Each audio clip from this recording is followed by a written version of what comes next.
In this lesson, we're going to talk about 2 new ways to affect your photo outputs. The first is multi-prompts, and the second is going to be image weighting. So let's first start with multi-prompts. And this is something that can happen with certain words. For example, if you type in the word hot dog as it's normally written out, it's going to give you the prompt of what a hot dog is.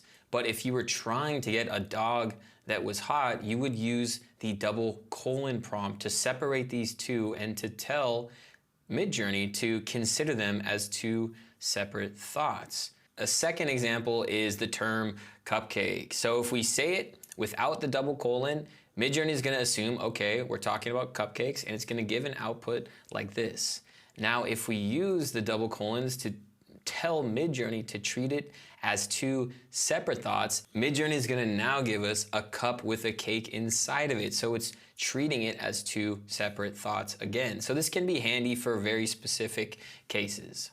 And the next advanced prompting style is called prompt weighting. So this is where we can use the same double colon, but also assign a numerical value to a specific word. So let's go ahead and try this out. Let's do imagine, and we'll do a landscape photo. So we'll say landscape with trees and a lake.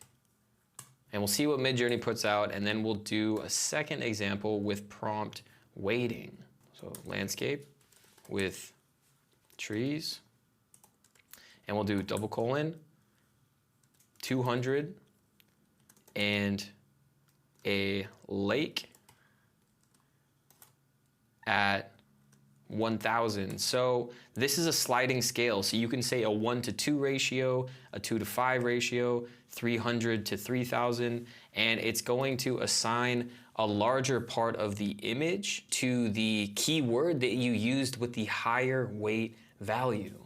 So with this image, you can see we have some of the tree in the foreground with some dirt, and when we assign the weight of the lake to a higher value, you can see the trees more in the distance and all of the lake is in the foreground. So you can experiment with multi-prompts using the double colon function for your prompts, and you can also experiment with prompt weighting, deciding what you want in the foreground and background.